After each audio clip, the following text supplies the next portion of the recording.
What's up, everyone? This is Fortier. Today we're going to talk about the different psychological mechanisms that exist in different technologies in Kendo, starting with Sonkyo. What we saw in our last video is that the purpose of these technologies that originate from Reiho is not to suppress aggression completely, but contain it in a ritualized fashion. This is important because if aggression is only suppressed, it creates unconscious resentment and violence, whereas completely uncontrolled aggression collapses an individual's consciousness into instinct and destroys that symbolic order. Reiho, applied to contexts in Kendo, attempt to create a conscious relationship with aggression.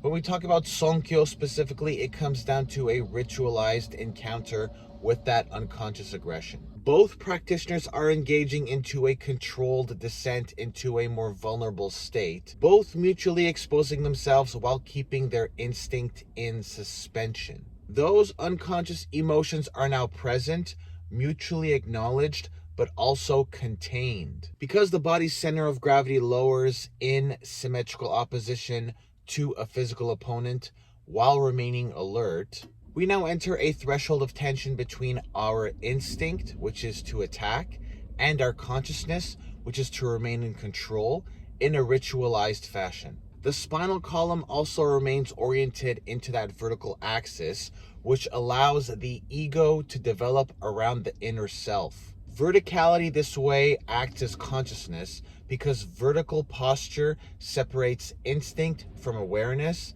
and unconsciousness from consciousness. The ego acquires an inner axis this way. Without this inner axis, fear bends the body, emotion collapses posture, and instinct destabilizes your awareness. So having your back straight as you do Sonkyo signifies consciousness becoming inhabitable as controlled vulnerability through a transition into an altered state of consciousness. Sonkyo basically functions as a form of aggression containment. It acknowledges the danger, maintains your consciousness throughout the ritual, and prevents you from discharging immediately. Psychologically, this suspends your aggression and instinct in a symbolic manner and teaches us that instinct can be approached consciously.